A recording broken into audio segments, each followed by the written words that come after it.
Middle east में चल रही जंग के बीच डोनाल्ड ट्रंप अमेरिका के 47वें राष्ट्रपति चुने गए।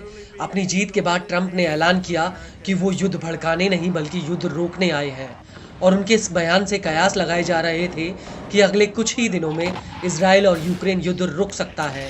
और इसको लेकर कतर की अगुवाई में युद्ध विराम पर बातचीत भी चल रही थी, लेकिन हमास के अड़ियल रवैये की वजह से कतर ने गाजा और लेबनान युद्ध को लेकर अपने हाथ पीछे खींच लिए हैं और हमास के अधिकारियों को कतर छोड़ने का आदेश भी दे दिया है। कतर का कहना है कि हमास बार बार युद्ध विराम में रोड़ा अटका रहा है।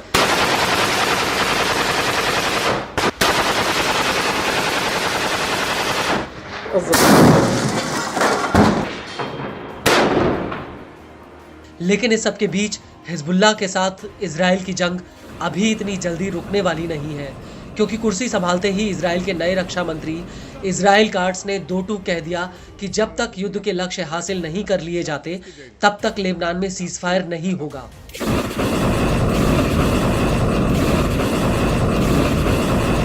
ट्विटर पर अपनी एक पोस्ट में इजराइल के रक्षा मंत्री ने लिखा कि इजराइल की आक्रामक कार्रवाई हिजबुल्लाह की ताकत को कम करने के लिए जारी रहेगी और जीत का फल हासिल करेगी।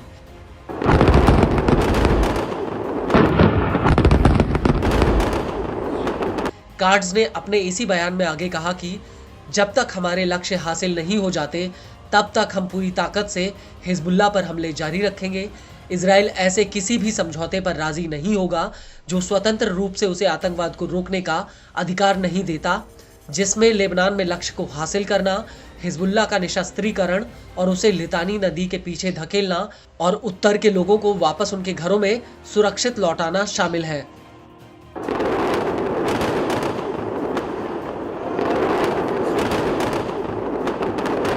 वहीं दूसरी तरफ कार्ड्स के इस ऐलान के बाद हिजबुल्लाह ने भी साफ कह दिया कि वो इजराइल के साथ लंबे युद्ध के लिए तैयार है।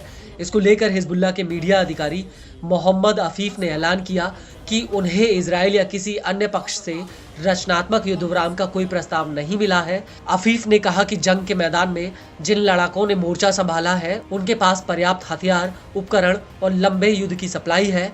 इजराइल के साथ लंबे युद्ध के लिए हर स्तर पर तैयारियां चल रही हैं।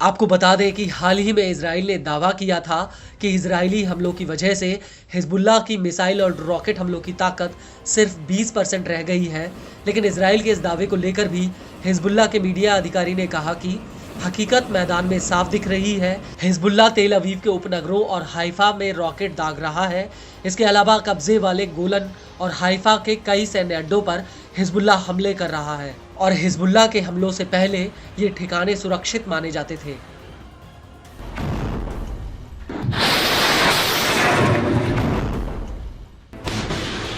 मोहम्मद हफीफ ने हिजबुल्लाह की ताकत का एहसास कराते हुए ये भी कहा कि फतेह 110 मिसाइल को बेड़े में शामिल करना इस बात का सबूत है कि हिजबुल्लाह के पास अभी भी कई तरह के हथियार हैं जो ज़रूरी प्रबंधन के आधार पर मैदान में उतारे जाएंगे।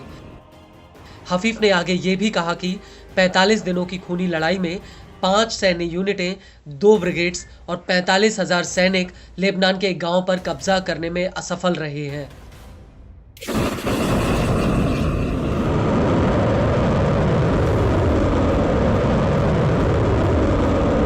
हिजबुल्लाह के मुताबिक इजराइल एक बार फिर से 2006 के युद्ध की गलती दोहरा रहा है।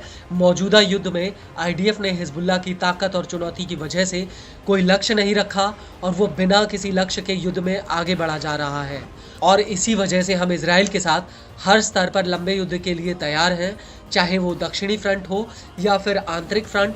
हम हर मोर्चे पर इजराइल से लंबी लड़ाई के लिए तैयार हैं।